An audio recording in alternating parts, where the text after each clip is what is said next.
Hello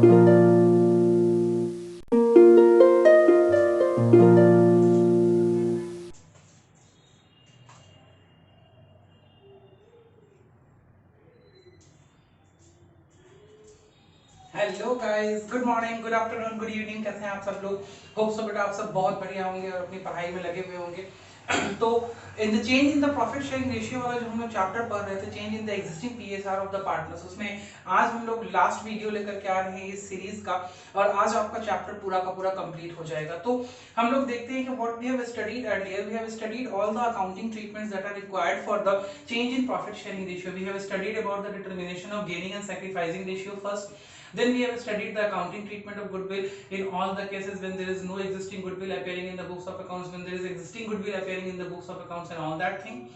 Third, we have done the accounting treatment for the accumulated profits, losses and the reserves, whatever is in the books of the accounts. There also we have two different treatment for the first is the treatment when we have to record the new values of the assets and of the when we have to record no values of the accumulated profits and reserves and they are distributed in the balance sheet, distributed in the books of the accounts. And the second is that when we have to retain the values of the general reserves and accumulated profits and all that, and we are going for sacrificing and gaining adjustment in the partners capital account. Okay.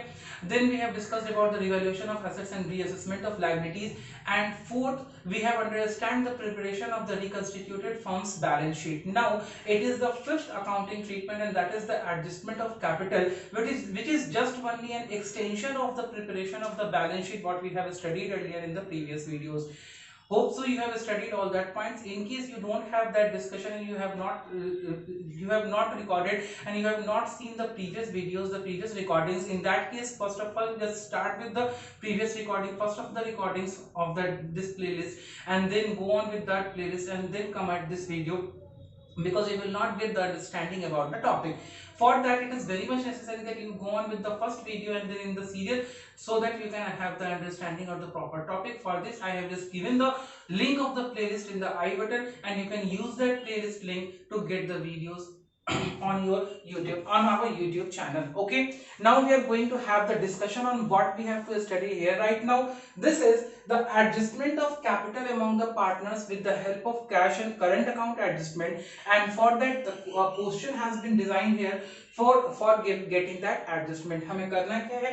तो first of all we have to adjust the capital, जैसे कि हम लोग पहले करते आ रहे थे। हमने रिजर्व्स का एडजस्टमेंट किया, हमने प्रॉफिट एंड लॉस का एडजस्टमेंट किया, हमने एसेट्स एंड लायबिलिटीज के रिवैल्यूड बैलेंस का एडजस्टमेंट किया। उसी तरीके से जब प्रॉफिट शेयरिंग रेशियो चेंज होता है तो एक और एग्रीमेंट हो सकता है पार्टनर्स के बीच, and that agreement is that the partners now decide to share the profit the capital in their new profit sharing ratio. वो अपने नए प्रॉफिट शेयरिंग रेशियोज में अपने कैपिटल को बांटना चाहेंगे। ठीक है, कहने का मतलब कि now in the reconstituted fund after post reconstitution the partners want that the capital contribution of them in the partnership firm would be according to their new profit sharing ratio. उनका जो कैपिटल कंट्रीब्यूशन उनके firm में हो वो उनके नए capital ratio के बराबर होना चाहिए। तो इसके लिए we have to go on with some of the capital adjustment. हम लोगों को कुछ कैपिटल एडजस्टमेंट यहाँ पे क्या करना पड़ेगा, करके चलना पड़ेगा। और उसी कैपिटल एडजस्टमेंट को डिवाइस करने के लिए और कैसे वो कैपिटल एडजस्टमेंट किया जाएगा इस चीज को समझने के लिए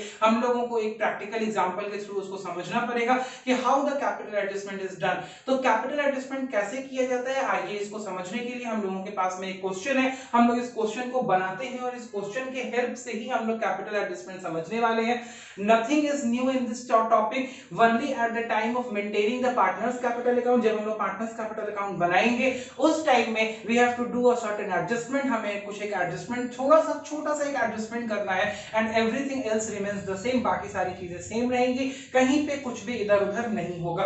तो the question also follows the common thing. एकदम कॉमन सी बात है, जैसे हम लोग पहले क्वेश्चन करके चल रहे थे वैसा ही एक छोटा सा क्वेश्चन हमने यहाँ पे ले लिया है ताकि हम लोग करें। आइए हम लोग इस क्वेश्चन को आपके साथ में रीड करते हैं। एक मिनट के लिए मैं हट जाता हूँ, आप इस क्वेश्चन को पहले एक बार स्क्रीनशॉट ले लीजिए, बिकॉज हो सकता है नेसेसरली मुझे कहीं ना कहीं पे कुछ ना कुछ चीजें चेंज करनी पड़े।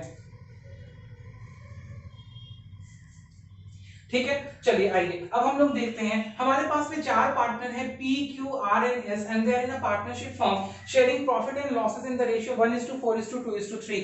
ये प्रॉफिट एंड लॉस किस रेशियो में शेयर कर रहे हैं, तो ये इनका ओल्ड प्रॉफिट शेयरिंग रेशियो है 1:4:2:3। ठीक है, और आगे बोलता है on 1 April 2016 there balance sheet was as follows. और इनकी बैलेंस शीट यहाँ पे दी हुई है। बैलेंस शीट में हमारे पास में फिक्स एसेट्स हैं, करंट एसेट्स हैं, चारों पार्टनर का कैपिटल है, सन्ड्री क्रेडिटर्स है और वर्कमैन कंपनसेशन रिजर्व है। हम लोग देखेंगे कि वर्कमैन कंपनसेशन रिजर्व का अगर कोई क्लेम होगा तो ठीक है, अगर क्लेम नहीं होगा तो ये अमाउंट डिस्ट्रीब्यूट हो जाएगा। आपको पता है किस तरीके से क्वेश्चंस बनाए जाते हैं, because you have a fair idea right now tell कि कैसे क्वेश्चंस बनते हैं। आइए इसके बाद बोलता है they are going to share future profit and losses equally. अब इनका नया प्रॉफिट शेयरिंग रेशियो क्या होने वाला है? तो नया प्रॉफिट शेयरिंग रेशियो होने वाला है 1:1:1:1। ठीक है, यहां तक आप बात समझ गए होंगे, कोई दिक्कत नहीं है। For this the goodwill is valued at ₹2,70,000। Goodwill का वैल्यूएशन 2,70,000 रुपए पे किया जाएगा। तो हम लोगों को ये वैल्यूएशन चेक कर लेना है। The partners also agreed for, क्या क्या एग्री किया उन्होंने? तो उन्होंने एग्री किया क्लेम ऑफ WCR ₹2 लाख। तो WCR का क्लेम 2 लाख रुपए का आ गया। और अगर ये 2 लाख रुपए का WCR का क्लेम आ गया तो बेटा इसका एडजस्टमेंट देखिएगा जरा हम लोग कैसे कर पाएंगे। तो हमारे पास में वर्कमैन कंपनसेशन रिजर्व तो 1,70,000 रुपए का ही है, ये यूज हो जाएगा, डेबिट हो जाएगा, डेबिट होकर के ये यूटिलाइज हो जाएगा। और टू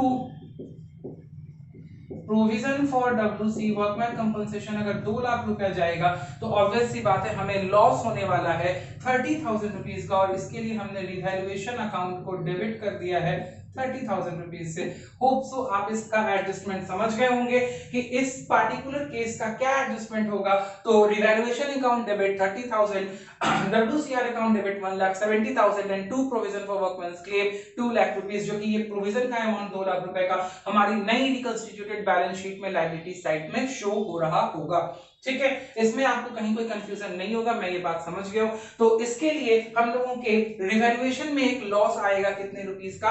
30,000 रुपीस का लॉस आएगा। हम लोग अब बाकी चीजें बना करके चलेंगे, रिवैल्यूएशन और जो भी सैक्रिफाइसिंग गेनिंग रेशियो वगैरह है सब कुछ निकालेंगे। जो मेन पॉइंट ऑफ कंसर्न है यहाँ पे वो देखिएगा बेटा, वो क्या है? बोलता है capital to be adjusted according to the new profit sharing ratio means the capital balances of the partners in the new reconstituted form will be according to their profit sharing ratio.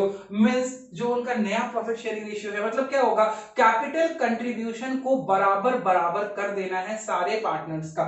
तो इसके लिए आपके दिमाग में दो सवाल। पहला सवाल कि सर कितना कैपिटल और कैसे उसको कंट्रीब्यूट करेंगे, ठीक है। तो सेकंड का जवाब मिल गया, कैसे कंट्रीब्यूट करेंगे? तो नए प्रॉफिट शेयरिंग रेशियो के हिसाब से करेंगे। और यहाँ पे नया प्रॉफिट शेयरिंग रेशियो क्या है? 1:1:1:1 है। लेकिन किस चीज को 1:1:1:1 में बांटेंगे? हमारे पास सर अभी तो कैपिटल है ही नहीं फर्म का। आप बोलेंगे सर कैपिटल तो है, ये रहा 14 लाख रुपए का कैपिटल। मैंने बोला कि नहीं बेटा, हम लोग जब एडजस्टमेंट ऑफ कैपिटल करेंगे तो हमें ओल्ड कैपिटल ऑफ पार्टनर्स की जरूरत नहीं है। We don't have to look at the partners capital account balance which is standing in the old balance sheet. Rather we will go on with the normal calculations, we will go on with the normal solution of the question and arrive at partners capital account. जब हम partners capital account पे पहुंचेंगे और वहां पे जब हम सारे क्रेडिट बैलेंसेस और डेबिट बैलेंसेस लिख लेंगे, जो भी एडजस्टमेंट्स हुआ होगा, बैलेंस बीडी लिख लेंगे, रिवैल्यूएशन का प्रॉफिट एंड लॉस लिख लेंगे, गुडविल का वैल्यूएशन एडजस्ट कर लेंगे, ठीक है, जनरल रिजर्व, WCR, IFR जो भी डिस्ट्रीब्यूशन होगा उनको डिस्ट्रीब्यूट कर लेंगे, और भी पार्टनर्स के बीच में कोई लेन देन होगा उसको एडजस्ट कर लेंगे। जब हम सारे क्रेडिट और सारे डेबिट बैलेंसेस लिख चुके होंगे, उसके बाद हम लोग क्रेडिट बैलेंसेस से डेबिट बैलेंस को माइनस करके जब बैलेंस सीडी निकालते हैं, उसी तरीके से हम लोग बेटा बैलेंस सीडी निकालेंगे। ध्यान दीजिएगा मेरी बात को, हम लोग बैलेंस सीडी निकालेंगे, लेकिन दैट टाइम हम लोग बैलेंस सीडी को रिकॉर्ड नहीं करेंगे, लिखेंगे नहीं। जैसे प्रीवियस क्वेश्चंस में आप क्या कर रहे थे कि आप सिंपल गए, पार्टनर्स कैपिटल अकाउंट बनाया, आपने बैलेंस सीडी जो है उसको लिख दिया, और उस बैलेंस सीडी को उठा करके आपने नए पार्टनर जो नया हम लोगों का रिकंस्टिट्यूटेड पार्टनरशिप फॉर्म का जो बैलेंस शीट बना उसके अंदर उसको रिकॉर्ड कर दिया। This time please be sure you don't have to do that. In the rough you have to only calculate the credit balances and the debit balances and the net balances, जिसको हम लोग बोलते हैं adjusted capital balance, ठीक है। आप हर partner का adjusted capital balance निकालेंगे। जब हम प्रैक्टिकली करेंगे तो आपको समझ में और अच्छे से आएगा। और एडजस्टेड कैपिटल बैलेंस निकालने के बाद हम जितने पार्टनर्स का एडजस्टेड कैपिटल होगा सबको ऐड कर देंगे, और ऐड करने के बाद उसको न्यू PSR में बांट के वी विल चेक कि उनका बैलेंस क्या है, ज्यादा है या कम है, ठीक है। तो अगर एडजस्टेड बैलेंस उनके न्यू प्रोपोर्शन से ज्यादा होगा तो वो उतना पैसा निकाल के ले जाएंगे, और अगर कम होगा तो उतना एडिशनल पैसा उनको लाना पड़ेगा, ठीक है। और उसके बाद हम लोग फाइनल बैलेंसेस चेक कर लेंगे पार्टनर का, जो कि आप ऑब्वियसली निकाल के रख चुके होंगे जब आप टोटल कैपिटल को 1/4 यहाँ इस केस में 1/4 से डिवाइड करेंगे, ठीक है। तो इसके लिए हम लोग क्या करते हैं, आइए हम लोग चलते हैं और क्वेश्चंस को बनाना शुरू करते हैं। फर्स्ट ऑफ ऑल आप इस चीज को अपने पास में रिकॉर्ड कर लीजिए, बिकॉज क्वेश्चन आपके पास में होना बहुत जरूरी है। हम लोग आंसर के सेगमेंट पे चलेंगे और सबसे पहले क्या निकालेंगे, तो सबसे पहले हम लोग निकालेंगे गेनिंग एंड सैक्रिफाइसिंग, और गुडविल के शेयर से हम लोग निकालेंगे क्या, कि हमारे पास में कितना मूवमेंट होगा गुडविल का। चलिए तो हम लोग देखते हैं, हम लोग वन साइड रब करके चलते हैं। जो इंफॉर्मेशन रिक्वायर्ड है हमारे लिए वो है कि ओल्ड प्रॉफिट शेयरिंग रेशियो 1:4:2:3 है, और न्यू प्रॉफिट शेयरिंग रेशियो हमारा क्या है 1:1:1:1 है, और गुडविल की वैल्यू 2,70,000 है। तो इसको मैं साइड में लिख लेता हूं, गुडविल की वैल्यू 2,70,000 है, और WCR का क्लेम कितने रुपए का है, 2 लाख रुपए का है। आइए बाकी एडजस्टमेंट्स हमारे लिए कोई जरूरी नहीं है, अपने को रिवैल्यूएशन अकाउंट बनाना है, पार्टनर्स कैपिटल और बैलेंस शीट बनानी है। तो स्टार्टिंग के कैलकुलेशंस हम लोग करते हैं और देखते हैं कि कैसे आगे हम लोग काम करेंगे।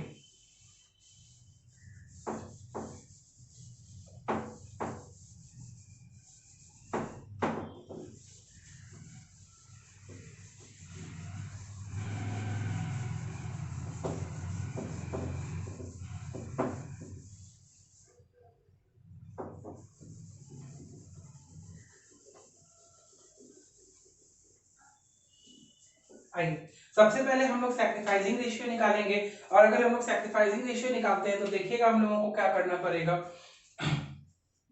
वर्किंग नोट नंबर 1, पी का हमारा ओल्ड शेयर है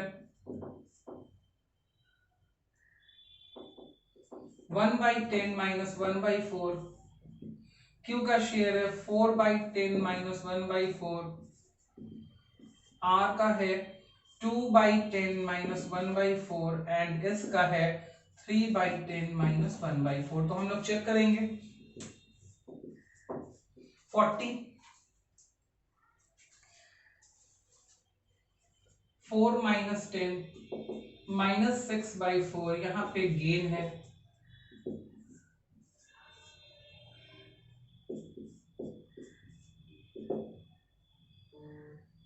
6/40, यहाँ पे सैक्रिफाइस है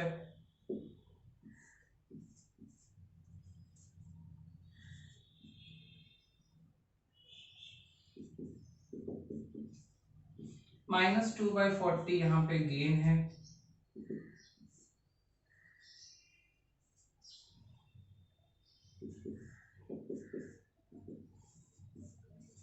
2/40, यहाँ पे सैक्रिफाइस है। मतलब दो पार्टनर सैक्रिफाइस कर रहे हैं और दो पार्टनर गेन कर रहे हैं। क्या सैक्रिफाइसिंग रेशियो है, आइए हम लोग चेक कर लेते हैं।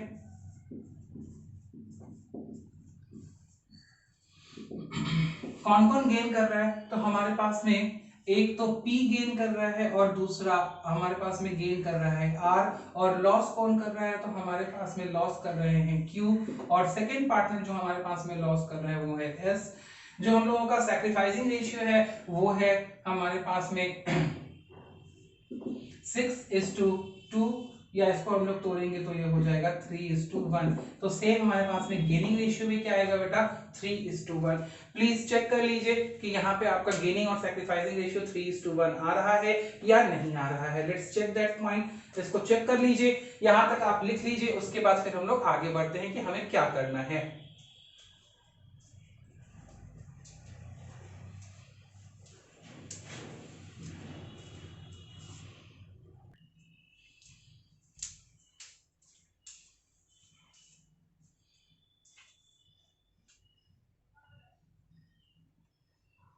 हाँ जी बेटा, आइए हमने नेक्स्ट एडजस्टमेंट करके आपको दिखा दिया है। पहले हमने वहां पे निकाला था गेनिंग और सैक्रिफाइसिंग रेशियो। गेनिंग और सैक्रिफाइसिंग रेशियो जब हमने निकाला तो हमने देखा कि दो पार्टनर है वो गेन कर रहे हैं, पी और आर।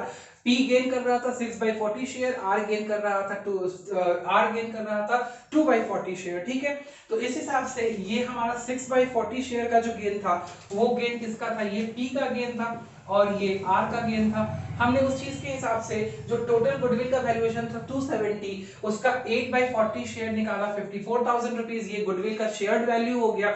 और इस वैल्यू को हमने पी और आर और क्यू और एस के बीच में शेयर कर दिया, बिकॉज पी और आर गेन कर रहे थे तो गेनिंग पार्टनर जो है वो सैक्रिफाइसिंग पार्टनर को पैसा चुकाएगा। ठीक है, तो 40,500 और 13,500 रुपया चुकाया जाएगा पी और आर के द्वारा, और ये पैसा क्यू और एस को मिल जाएगा। ठीक है, और उसके बाद हमने रिवैल्यूएशन अकाउंट भी बना दिया है आपके लिए नीचे यहाँ पे। रिवैल्यूएशन में हमारे पास में सिर्फ एक चीज थी, जो कि क्या था कि वर्कमैन कंपनसेशन का हमारे पास में जो रिजर्व बना हुआ था उससे ज्यादा क्लेम आ गया, और क्लेम ज्यादा आने की वजह से हमें 30,000 रुपए का क्या हो गया, लॉस हो गया। ये 30,000 का लॉस पार्टनर्स के बीच में ओल्ड रेशियो दैट इज 1:4:2:3 के बीच हमने क्या कर दिया, डिस्ट्रीब्यूट कर दिया, और ये हमारे पास में बैलेंसेस आ गए हैं 3,000, 12,000, 6,000 और 9,000 रुपए। ठीक है, तो होप सो आपको यहां तक समझने में कोई कठिनाई नहीं आई होगी। सबसे पहला हमने वर्किंग नोट बनाया, किस चीज का? सबसे पहला हमने वर्किंग नोट बनाया गेनिंग सैक्रिफाइसिंग का, दूसरा गुडविल डिस्ट्रीब्यूशन का, तीसरा रिवैल्यूएशन अकाउंट बनाने का।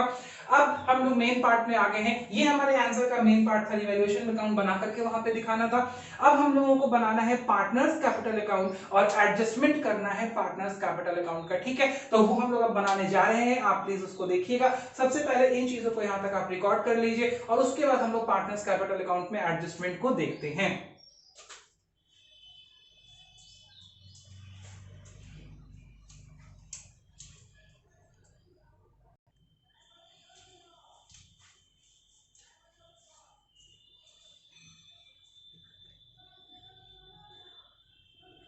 हाँ जी बेटा, आइए, हमने पार्टनर्स कैपिटल अकाउंट में जो जो पोस्टिंग करनी है वो पोस्टिंग कर दी है आपके लिए, ताकि अब हम लोगों को समझना इजी हो जाए। और अब मैं यहाँ पे आपको बताने वाला हूँ कि एडजस्टमेंट ऑफ कैपिटल बेटा एक्चुअली करते कैसे हैं। ठीक है, तो देखिए, हमने सबसे पहले बैलेंस शीट से उठा करके ओपनिंग बैलेंस लिख दिया, फिर हमने रिवैल्यूएशन के लॉस को यहाँ पे बुक कर दिया पार्टनर्स के, और इन दोनों चारों पार्टनर्स के बीच में जो गुडविल का एडजस्टमेंट होना था वो गुडविल का एडजस्टमेंट हमने कर दिया है। ठीक है, इसके अलावा इस क्वेश्चन में और कोई एडजस्टमेंट नहीं है। आपके क्वेश्चन में जनरल रिजर्व का एडजस्टमेंट, आईएफआर का एडजस्टमेंट, डब्ल्यूसीआर का एडजस्टमेंट, कोई भी डेफर्ड रेवेन्यू एक्सपेंडिचर का एडजस्टमेंट, एग्जिस्टिंग गुडविल का एडजस्टमेंट, कोई भी एडजस्टमेंट अगर होगा तो आप भली भांति उन एडजस्टमेंट को पार्टनर्स कैपिटल अकाउंट के डेबिट साइड लिखना है या क्रेडिट साइड लिखना है जानते हैं। ठीक है, इसीलिए मैंने यहाँ पे अभी डेबिट क्रेडिट आपको लिख दिया है, ताकि आप कंफ्यूज ना हो कि डेबिट क्रेडिट किस साइड में होता है। ठीक है, आइए अब बेटा इस क्वेश्चन को कैसे एडजस्टमेंट ऑफ कैपिटल करते हैं इस पे ध्यान देना जरूरी है। मैं एक एक करके आपको समझाता हूं कि कैसे करते हैं। तो P, Q, R and S individually हम लोग करेंगे। सबसे पहले P का देखते हैं। हमारे पास क्रेडिट में बैलेंस 2 लाख रुपीस है, और डेबिट में बैलेंस हमारे पास में है 40,000 प्लस 500। तो हम लोग क्या करेंगे, 2 लाख में से आप डिडक्ट कीजिए, कितना है 43,500, तो आपका अमाउंट आता है 1,56,500। आप इसको ऊपर में कहीं पे लिख लीजिए, मैंने for the sake of convenience ऊपर में लिख दिया है। ये हमारा क्या है, ये एडजस्टेड कैपिटल है। हम सारे पार्टनर का लिखेंगे अभी। ठीक है, 1,56,500। ऐसे ही अगर मैं सेकंड पार्टनर का निकालूं तो हमारे पास में कितना बैलेंस है, 3,40,500 माइनस यहाँ पे बैलेंस है 12,000 डेबिट में, तो ये आता है 3,28,500। 3,28,500। आपको ऐसा लिखना है कि बाद में आपको ये बैलेंस समझ में आए और दिखाई दे कि कितना लिखा हुआ है। नेक्स्ट है 4 लाख माइनस 13 and 6 19,500, ये आता है 3,80,500।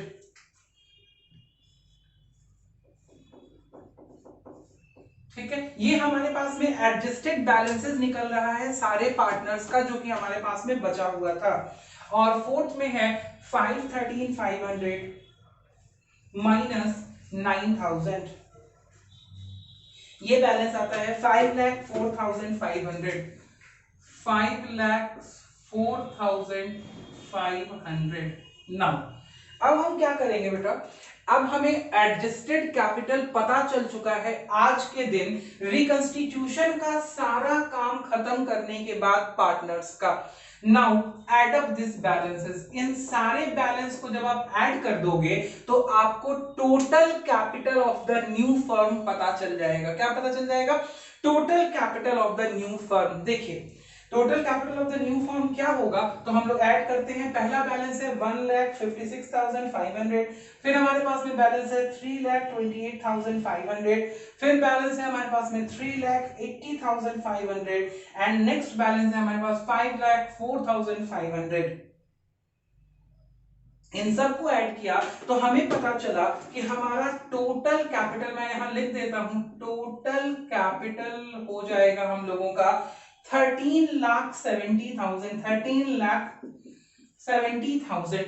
ठीक है बेटा, अब चेक करना है। अब देखिए 13,70,000 हमारा टोटल कैपिटल हो गया और हमारा क्वेश्चन क्या कहता था, that the capital of the partner should be in their new profit sharing ratio, that's why the capital of each partner would be divided by 4, because सबका रेशियो क्या था, सेम। तो हर पार्टनर का कैपिटल कितना होना चाहिए, 3,42,500 होना चाहिए। कितना होना चाहिए, एवरी पार्टनर्स कैपिटल कितना होना चाहिए, 3,42,500, 3,42,500। ठीक है, अब देखिए, अब यहां तक जब आपका कैलकुलेशन हो गया, आपको पता चल गया कि हर पार्टनर का बैलेंस सीडी क्या होना चाहिए, तो एक लाइन स्पेस छोड़ के यहां पे बैलेंस सीडी लिख दो सारे पार्टनर्स का। कितना, 3,42,500, यहां भी एक लाइन स्पेस पूरा छोड़ दो, 3,42,500,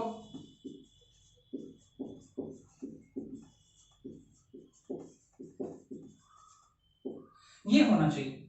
अब देखना, अब गौर से देखो, ध्यान से देखो, हमारे पास किस पार्टनर का 3,42,500 से ज्यादा है, तो इन दोनों का ज्यादा है, तो ये दोनों पैसा ले जाएंगे, जो एक्स्ट्रा पैसा होगा उसको वो ले जाएंगे, और जिन दोनों का कम है वो लेके आएंगे।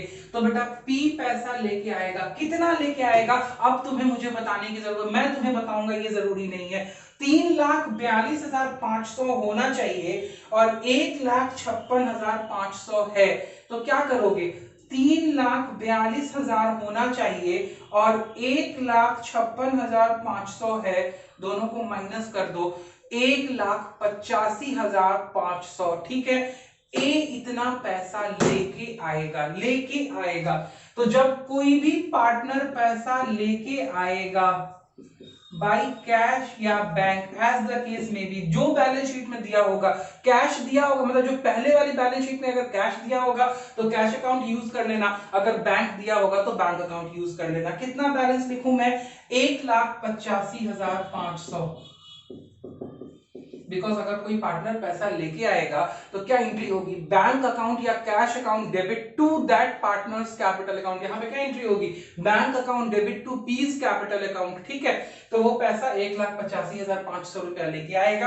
अब सेकंड पार्टनर का देखो, सेकंड पार्टनर के पास 3,28,500 है और होना कितना चाहिए, 3,42,500, तो 3,42,500 माइनस 3,28,500, 14,000 रुपया ये और लेके आएगा, 14,000।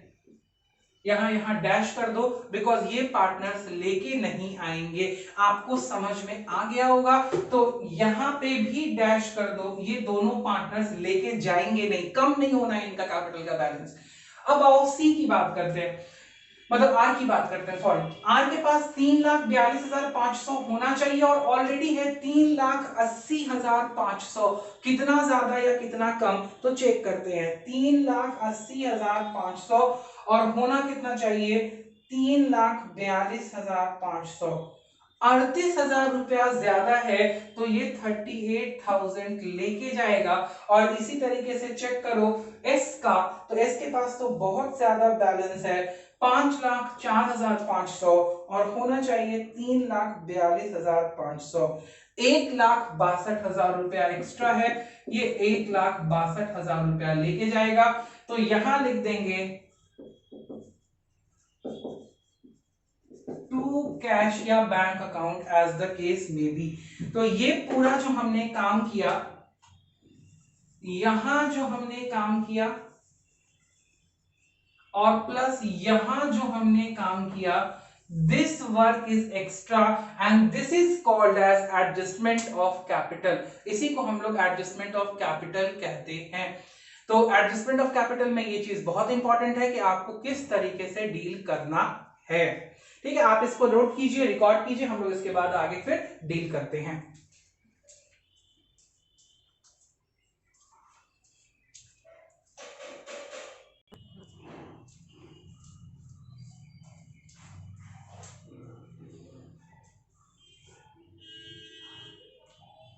हाँ जी बेटा, तो इस तरीके से हम लोगों को ये एक्स्ट्रा एडजस्टमेंट जो था ये करके निकालना था कि कौन सा पार्टनर कितना पैसा लेके आएगा और कौन सा पार्टनर कितना पैसा लेकर के जाने वाला है, वो कितना पैसा लेके जाएगा। ठीक है, यहाँ पे एक चीज और अब इंपॉर्टेंट हो जाती है कि आपको क्या क्या चीजों पे ध्यान देना है। पहला, अगर आप एडजस्टेड कैपिटल गलत निकाल लेते हो, ये वाला एडजस्टेड कैपिटल क्रेडिट में से जब डेबिट करके पहले आप अमाउंट गलत निकालते हो, तो अगर ये अमाउंट आपका गलत होता है बेटा, तो आपका ये टोटल कैपिटल गलत हो जाएगा। और टोटल कैपिटल गलत हो गया तो फिर आपका ये जो नए पार्टनर का जो बैलेंस सीडी आना है वो गलत हो जाएगा। और अगर ये वाला आंसर आपका गलत हो गया तो ये जितने पैसे लेने या ले जाने हैं वो भी आपका रॉन्ग हो जाएगा। ठीक है, तो एक तो ये बात ध्यान में रखनी है। दूसरी बात, जिस तरीके से कैश से पैसा लेना या देना एडजस्ट करना है, सेम इसी तरीके से हम लोग यहाँ करंट अकाउंट से भी एडजस्टमेंट कर सकते हैं। ठीक है, यहां भी हम लोग करंट अकाउंट से एडजस्टमेंट कर सकते हैं। ध्यान देने वाली बात क्या है कि बेटा जब करंट अकाउंट से एडजस्टमेंट करेंगे, अगर देखो कैश से एडजस्टमेंट करोगे तो कैश अकाउंट बना करके या कैश प्लस माइनस करके नया बैलेंस निकाल लोगे कैश का, ये तुमको भी समझ में आ रहा है। मान लो कि पहले से क्वेश्चन में जो भी कैश का बैलेंस दिया रहा होगा, अगर नहीं दिया होगा, जैसे इस क्वेश्चन में कोई स्पेसिफिकली कैश का बैलेंस नहीं दिया हुआ था, तो हम लोग कैश का बैलेंस कैसे निकाल लेंगे। देखो कैसे हम लोग कैश का बैलेंस निकालेंगे, कितना कैश आया, तो हमारे पास में 1,85,500 रुपया कैश आया और 14,000 रुपया कैश आया। ठीक है, तो 500, 5 4 9 8 1 9, 1,99,500 रुपया कैश आया। और कैश हमें देना कितना है, 1,62 और 38।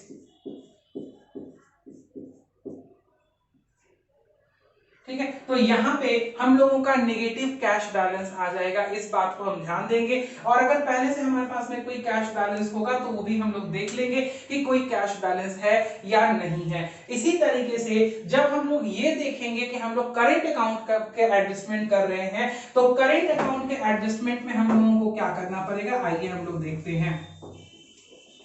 अगर यहीं पे आपने करंट अकाउंट को यूज कर दिया है, तो करंट अकाउंट में अगर वो बंदा पैसा लेके आएगा तो पार्टनर्स करंट अकाउंट अगर आपने क्या किया है, डेबिट कर दिया है, तो वो आपके नए बैलेंस शीट में एसेट साइड दिखेगा। और अगर वो बंदा पैसा लेके जाने वाला है, आपने करंट अकाउंट को क्रेडिट किया है, तो उस पार्टिकुलर पार्टनर का करंट अकाउंट बैलेंस शीट की लायबिलिटीज साइड में दिखेगा। तो आइए हम लोग इस बैलेंस शीट को बनाते हैं। पहले कैश के मेथड से बनाएंगे और उसके बाद फिर वहीं पे करंट अकाउंट रिप्लेस करके उस मेथड से भी बना के आपको बैलेंस शीट दिखाएंगे। तो इस बैलेंस शीट को कंप्लीट करते हैं। उससे पहले आप पहले पार्टनर्स कैपिटल अकाउंट का ये जो पूरा ट्रीटमेंट है, टोटल कैपिटल, ये सारी चीजें लिखिए। अच्छा, यहाँ पे रेशियो अगर 1:1:1 नहीं होता तो आपको इन 13,70,000 रुपए का जो भी रेशियो होता, उस रेशियो में पी, क्यू, आर और एस का ये कैपिटल का बैलेंस निकालना पड़ता। मान लो ये 3:2:1:1 होता तो 13,70,000 रुपए को आपको उस रेशियो में डिस्ट्रीब्यूट करना पड़ता। क्योंकि यहाँ पे ये बैलेंस सेम था, इसीलिए हर पार्टनर का निकालने के लिए मैंने सीधे 13,70,000 को डिवाइड बाई 4 कर दिया था। तो ये बात दिमाग में रखिएगा। और नेक्स्ट अब हम इसका फाइनल बैलेंस शीट बना करके देखते हैं कि बैलेंस शीट हमारा मैच कर रहा है या नहीं कर रहा है। ठीक है, तो इसको नोट कीजिए और हम लोग फाइनल बैलेंस शीट देखेंगे।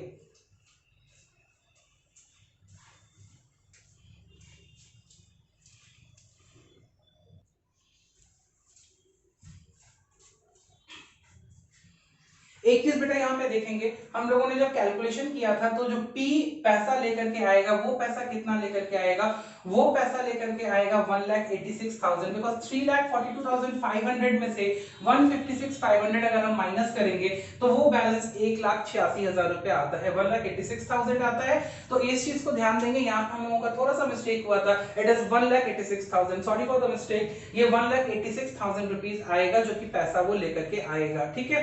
तो एक पार्टनर 1,86,000 रुपया लेके आएगा, दूसरा पार्टनर 14,000 रुपया लेके आएगा, और जो पार्टनर्स पैसा लेके जाएंगे वो 1,62 और 38 लेके जाएंगे।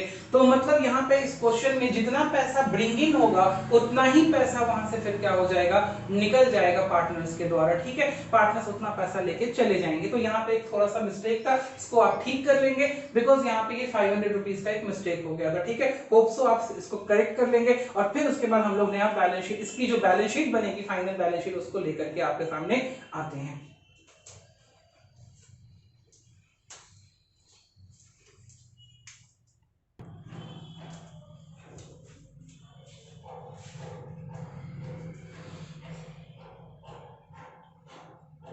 हाँ जी बेटा आइए। तो ये हमने कंप्लीट बैलेंस शीट आपके लिए बना दी है। इस बैलेंस शीट में देखिए बहुत इजी है, आपके पास में जो फाइनल बैलेंसेस आए हैं, जो नए प्रॉफिट शेयरिंग रेशियो के हिसाब से हमने अपने प्रॉफिट पार्टनर्स कैपिटल को चेंज किया, उसके हिसाब से 3,42,500 रुपया हर पार्टनर का हमारे पास में कैपिटल बना, वो कैपिटल का बैलेंस हमने लिख दिया। Provision for workman compensation claim, ये इंपॉर्टेंट पॉइंट है, ये प्रोविजन हमारे पास में था, ये क्लेम हमने सेटल करना है। तो ये 2 लाख रुपए है जो कि हमारे पास में एडजस्टमेंट में दिया हुआ था, और बाकी क्रेडिटर का बैलेंस सेम अमाउंट पे आ जाएगा, बिकॉज उसमें कोई छेड़छाड़ नहीं की गई है। एसेट्स, फिक्स एसेट्स में कोई छेड़छाड़ नहीं है, करंट एसेट्स में कोई छेड़छाड़ नहीं है, और कैश एंड बैंक मैंने यहाँ पे बना के आपको दिखा दिया। आप चाहे तो बना सकते हैं, नहीं चाहे तो नहीं भी बना सकते हैं, बिकॉज कैश के और मूवमेंट में कोई मूवमेंट नहीं हुआ है, कोई फिगर हमारे पास में बची हुई नहीं है। हाँ, अगर यहाँ पे कोई फिगर बच जाती है, कुछ पैसा बच जाता है, तो वो आपको दिखाना पड़ेगा। इस केस में एक पार्टनर 1,86,000 रुपया लेके आएगा, वो पार्टनर कौन सा पार्टनर था, वो पार्टनर था पी, ठीक है। पी पैसा लेकर के आया, क्यू पैसा लेके आया, आर और एस पैसा लेकर के गए, ठीक है। और इस पूरे मूवमेंट में हमारे पास में कोई भी पैसा बचा नहीं, ठीक है। तो ये हमारी बैलेंस शीट हो गई एडजस्टमेंट के बाद कंप्लीट।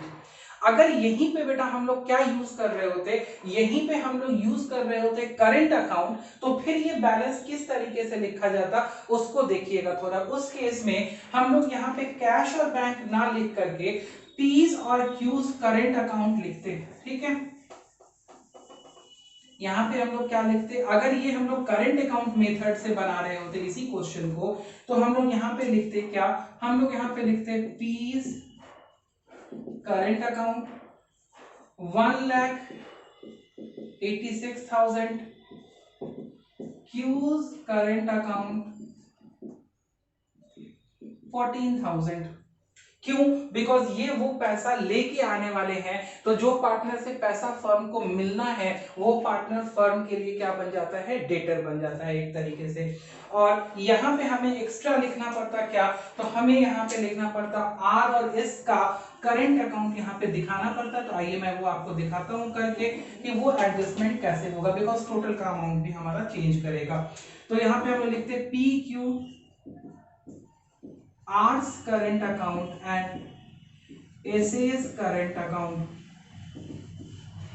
कितना कितना, तो 1,62,000 यहाँ और 38,000 रुपया हमें लिखना पड़ता है यहाँ, ठीक है। 1,62,000 रुपया आर एस को निकाल के ले जाना था, और आर 38,000 रुपया निकाल के ले जाता। ये कब होगा, ये तब होगा जब क्वेश्चन में आपको दिया हो कि एडजस्टमेंट कैश में नहीं करनी है, but the any amount of deficiency और any amount of extra money will be carried on through the current account. उसको हम लोगों को करंट अकाउंट के हिसाब से एडजस्ट करना है।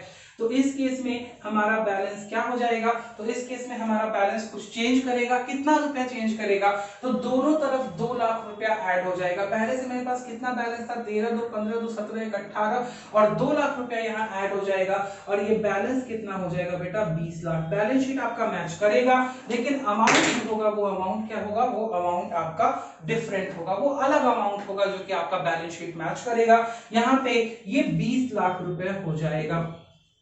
होप सो आप समझ गए होंगे। 12 5 17 1 18 और 1 86 प्लस 14 मिलाकर के हमारे पास में 2 लाख बनता है, तो ये 18 प्लस 2 20 लाख हो जाएगा। This will be done if the question is provided that the capital adjustment is carried out not with the help of cash but it will be carried out with the help of current account. ठीक है, तो अब इस chapter में हमने सारा का सारा पोर्शन कैरी आउट कर लिया है, सब पोर्शन डिस्कस कर लिया है। ठीक है, हमने treatment of determination of gaining sacrificing ratio से लेकर के एडजस्टमेंट ऑफ कैपिटल तक का सारा टॉपिक डिस्कस कर लिया है। और मेरे हिसाब से अब आपके पास में जो भी रेफरेंस बुक है उस रेफरेंस बुक से आप सारा का सारा क्वेश्चन सॉल्व कर सकते हैं। किसी भी क्वेश्चन में आपको कोई डाउट नहीं होगा। One set of question is related to the revaluation of assets and liabilities, जिसकी रिवैल्यूड फिगर आपको नहीं लिखनी होती है, बस उसका एडजस्टमेंट करके गेनिंग और सैक्रिफाइसिंग में आपको क्या कर लेना होता है, एडजस्टमेंट कर लेना होता है, जो कि बैलेंस शीट बनाने टाइम में फिर आप डिवैल्यूड फिगर्स नहीं लिखेंगे, उसमें कौन सी फिगर्स लिखेंगे, ओल्ड फिगर्स लिखेंगे। व्हेन द रिवाइज्ड और the new figures of the assets and liabilities will not be recorded in the books of accounts, उससे रिलेटेड क्वेश्चन भी आपसे बन जाएगा, एडजस्टमेंट ऑफ कैपिटल भी आपसे बन जाएगा। ठीक है, कहीं भी आपको अब कोई और डाउट या कोई दिक्कत आने वाली नहीं है। कोई परेशानी का सामना आपको अगर करना पड़े तो आप प्लीज हमें लिखिए, हमें बताइए कि सर हमें ये प्रॉब्लम हो रही है, हमें ये दिक्कत हो रही है, हम ये क्वेश्चन सॉल्व नहीं कर पा रहे। तो अब आपके पास में जो भी रेफरेंस बुक है उस रेफरेंस बुक से आप ये चैप्टर पूरा कंप्लीट कर सकते हैं। हमने चैप्टर के अंदर की जितनी क्वेरीज थी, जितने प्रॉब्लम्स थे, वो सारे डिस्कस कर लिए हैं और अब आपको फ्यूचर में कहीं कोई प्रॉब्लम नहीं आने वाली है। तो होप सो आपको ये वीडियो पसंद आ रहा होगा। अगर आपको ये वीडियो पसंद आ रहा है तो ऐसे ही फ्रेश कमाल वीडियोस बनाने के लिए हमें मोटिवेट करते रहिए। हमारे चैनल को लाइक शेयर और सब्सक्राइब कर दीजिए। हमारा चैनल है the basics classes private limited और प्लेलिस्ट के अंदर जाकर के सारी वीडियोस को देख डालिए और अपने चैप्टर को कंप्लीट कर लीजिए। Till the next video for the admission of partner comes, please be at your home. ठीक है, लॉकडाउन का पालन कीजिए, stay safe, stay connected, stay tuned and bye bye.